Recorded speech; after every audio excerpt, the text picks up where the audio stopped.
Hello my friends, welcome to another video. I'm Jeanette with Revel Vintage Designs. In today's tutorial, we're going to create a very simple watercolor painting. I think you can do this very quickly, but it is just so pretty. I came across this image and I liked it so much, I said I have to give this a try. So I'm working on Arch watercolor paper. I'm using my Muño pan paints. I have two brushes in a size 8 and a size 4. These are silver black velvet. I have 2 jars of water, one for clean water, one to clean my brush, a mechanical pencil. I've already mixed my colors, and the colors that I'm using are burnt sienna, light red, purple, permanent violet, and indigo. Of course, if you don't have these colors, if you don't have the Muño pan paints, use whatever colors you have in your kit that come closest to this, or you can use any colors at all. It really doesn't matter. So the first thing that I want to do is get my brushes out of the way, is I want to draw in the stem so that I have a basic idea of where these little flowers, or I don't even know, buds maybe, will be. So I'm just going to paint in a stem, or rather draw in a stem.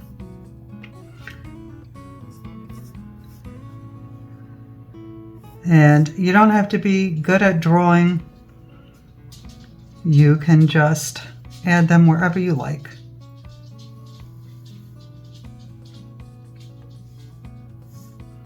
I think that's basically all that I need, and I can add a little like U-shape here so I know that's a flower or a bud, and then let's add another little one here.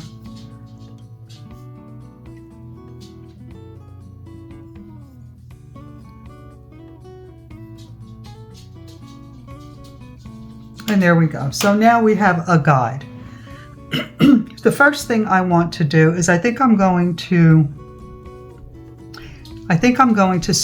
start by creating a background for this, and I just wanted to do something really simple. So I'm going to reach for a larger brush. I have my silver black velvet oval, and this is a nice big brush, so it'll allow me to wet the background very quickly. So I'm going to dip into that clean water, and I'm just going to go across the paper like this. I'm not looking to be perfect. I just want to get the paper wet, and I'm just going to drop a little bit of color for the background just to make it a little bit more interesting. And I did cut my paper with, where is it, one of these scissors that gives you that deckled edge. I'll be sure to list it in the description box in case you're interested in purchasing one for yourself. I love the edge that this gives the paper, and you can always tear the paper to get this effect with a straight, with a ruler. You hold the paper to the ruler and you just tear, but I prefer to use the scissor. It makes it very easy. So you can see here I have my colors, and this is the indigo, and I have diluted it with a lot of water because I want this to be very, very light. And although my water that I've added to the paper goes much further than where I am applying this color, it's because I just want soft edges. So I'm just going to add a little bit of this color and let the water carry it where it will. Again, I just want soft edges. That's why I didn't go all the way to the very edge.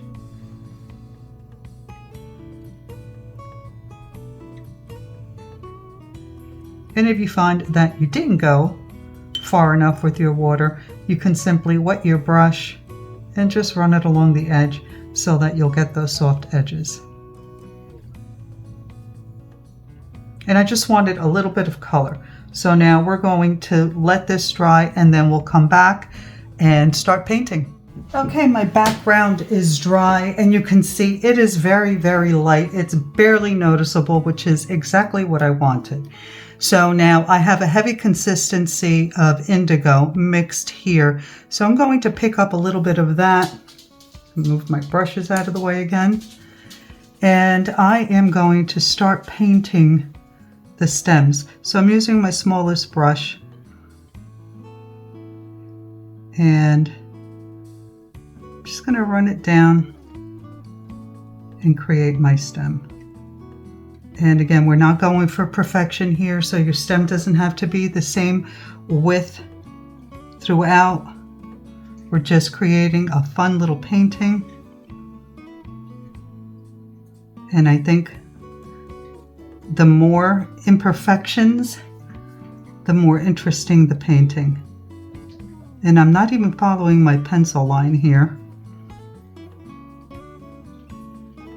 I'm going to move this one down here now that I'm looking at it more closely.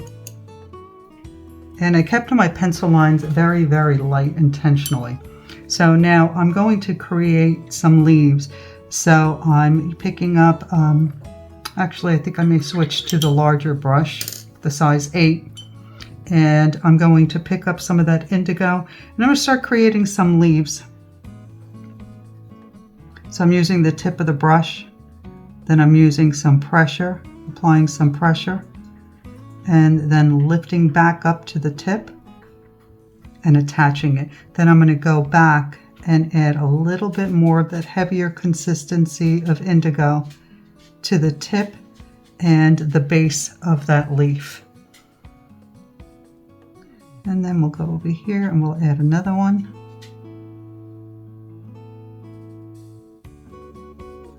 And again, I'm going to add a little bit of the heavier consistency at the tip and the base. Let's add a few more. Okay, I think we have enough leaves there for now. Let's start adding in our, I don't know what you would call these, our splotch flowers maybe? I don't know. All right, so I'm going to use the larger brush for this. And what I'm going to do is I am going to wet the area where I want this first splotch to go. I can see I still have a little bit of blue in my brush. And I'm going to pick up the lightest color and I'm going to drop that in and let it blend with that water on there. And I think I'm going to do this a little bit differently. I'm just going to drop that color in. And then, oops, clean my brush in the dirty water, not the clean water.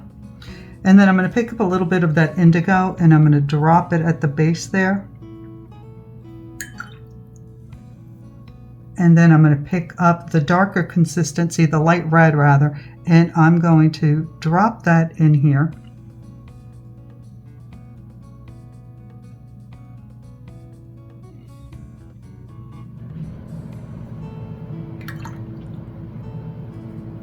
And now let's leave that alone. Let's go over here and do our next one. You can see I didn't clean the brush that well. I purposely left some of that color on there. And I'm going to pick up some of this because I can see it's too wet. I'm going to pick up a little bit of that indigo, drop it at the base here. And then I'm going to pick up the darker color and drop it along the edge here and let it do its thing. And actually I don't like the way this one looks, so I'm going to use the tip of my brush and I'm going to try and move that paint to the edge of the water so that it's a smoother look. It didn't like the way my idea didn't work out, but that's how I learn. I try things, I like it or I don't like it.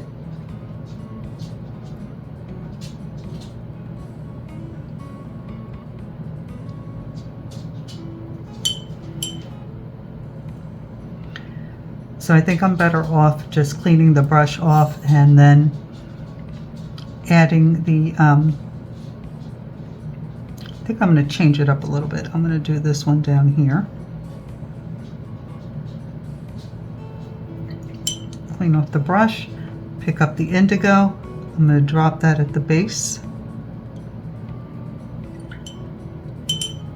I'm going to clean off my brush again and pick up the darker color, and I think I'll add it here and let it do its thing. Now I want to really try that purple. I like those colors, so I'm just going to turn this around. And my brush is very heavy with water. I didn't clean it off a lot on the side of the jar because I want to make this very watery, very diluted.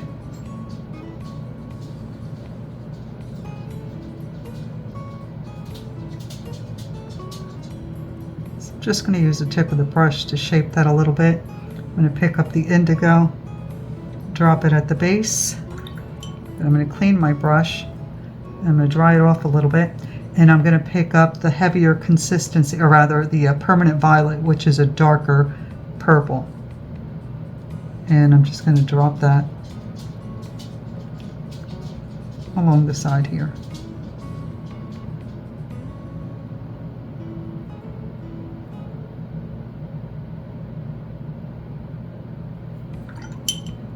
And if you think you've added too much, because this is a really strong color, just clean your brush off and pick some up. You can't make a mistake here. This is very simple. And I wanted to add another one right here, a tiny one, because I made my leaf too big. So I'm going to make it go behind that leaf. And I'm going to pick up a little bit of the indigo, drop it at the base. Not enough. Put that down there. And then I'll pick up the permanent violet and add that to one side. And let it blend.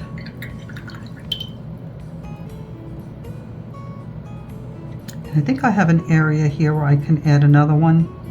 I'm going to make that this color, the burnt sienna.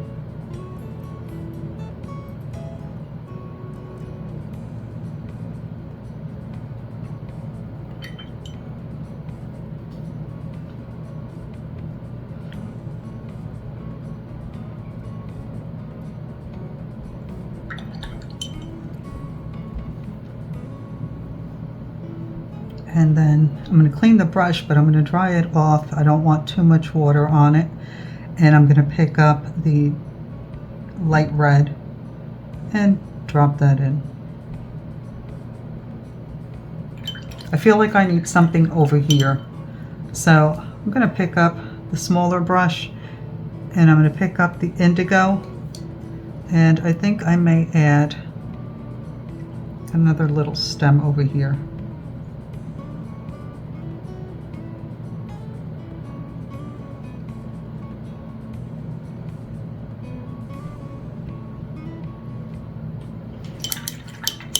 And that gives me a place to add another purple one.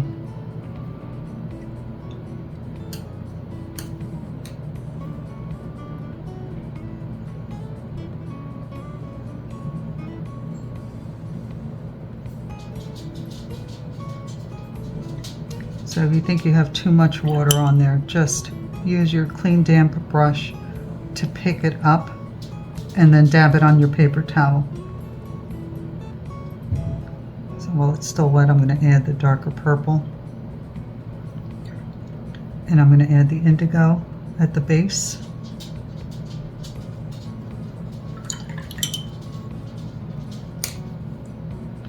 And I think I'm going to add a few more leaves.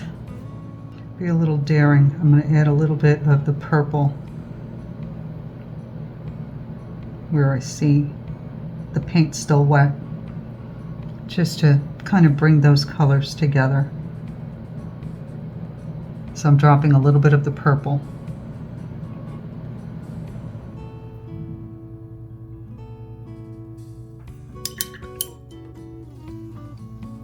And then, oh, that one's still wet. Pick a little bit up of the light red. That was too much. That's okay. I'm just going to clean up the brush, clean off the brush in the water, and clean some of that up. And if you find that your paper is dry when you've added the color, if you decide to add more color, just clean off your brush in the water, make sure it's just damp, and then run the brush along the side of that color that you just added. So you can see here, I think this one is mostly dry. But I'm going to pick up a little bit of this light purple, the lighter purple, and I'm going to add it here to the side. I'm going to clean my brush, and I'm just going to run it along the side here like this so that it blends in.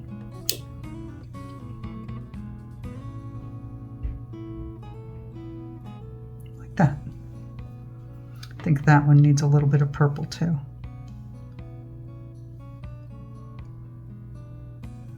But again, it's dry, so I'm just going to add it to the base here. I'm going to clean my brush in the dirty water, then I'm going in the clean water, and then I'm just going to run the brush along the edge there to blend that in.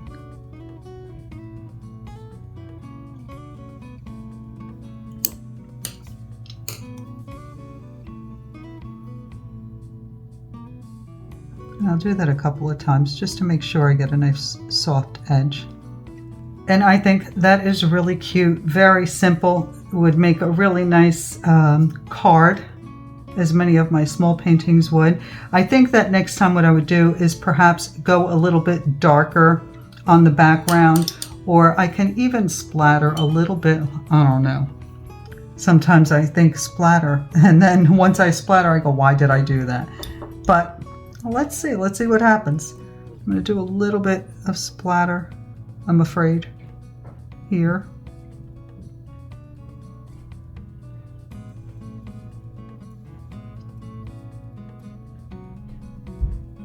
I do like some splatter.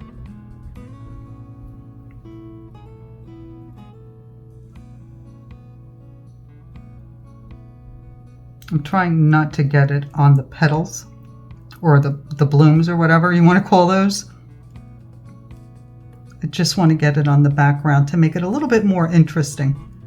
A little bit of splatter goes a long way, but you don't want to overdo it. Okay, I'm going to leave that alone and call it done.